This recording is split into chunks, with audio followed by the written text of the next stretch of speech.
Um, this is hitting everyone pretty hard here for a lot of different reasons. It's a massive story, massive story. One can only assume what it's like in London. Well, our next guest can tell us. Yeah. A Canadian from Bathurst, New Brunswick, currently living in London, Emilie Stewart, has been kind enough to join us. Emilie, good day. Hi, good morning. Emilie, thanks for joining us. I know you haven't been living there very long. Talk to us about your move. So I moved in June, first week of June. So actually I moved during the Platinum Jubilee. So I've been here for about 4 months now. Okay. And I work here as well. And you work there as well. All right. So you have a very unique perspective on this. What was your reaction when you heard the news yesterday, which is, I'm guessing 6, 7 o'clock your time is when the news started to break. And how did you react to it?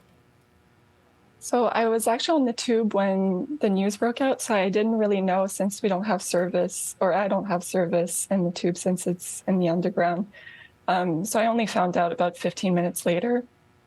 And yeah, I got off the train and I saw the news, and it was kind of strange to see everybody kind of grasping the news together. So. Very surreal. For anyone who doesn't know, the tube, of course, is your underground subway system, public transportation system.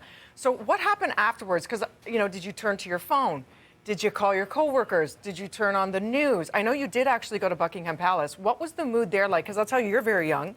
And a lot of people say, do the younger generations actually care at all about the monarchy today? And there you are at Buckingham Palace. Was it because it's a part of history, or were you invested in the royals?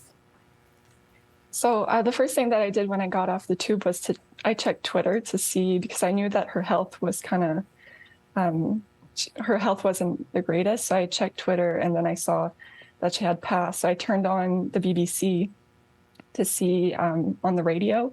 And as I walked over to Buckingham Palace, I was listening to the BBC radio, and just to kind of hear their updates. And yeah, I kind of debated. I knew since I got to Buckingham Palace, I knew that I want to see what people were feeling. So I figured instead of going home, I'll go to the palace. And it was very surreal to see how many people, first of all, were there.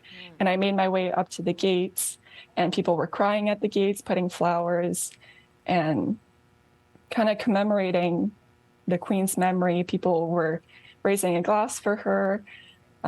It was very, very strange. I've been to Buckingham Palace quite a lot, and I've never experienced anything like that. It was quite the scene from afar. I mean, it was raining for most of the day. It was raining into the night.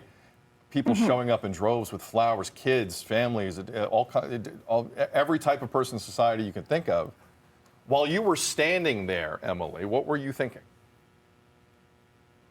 I think I was just thinking, how is this going to affect the UK, the Commonwealth, Canada?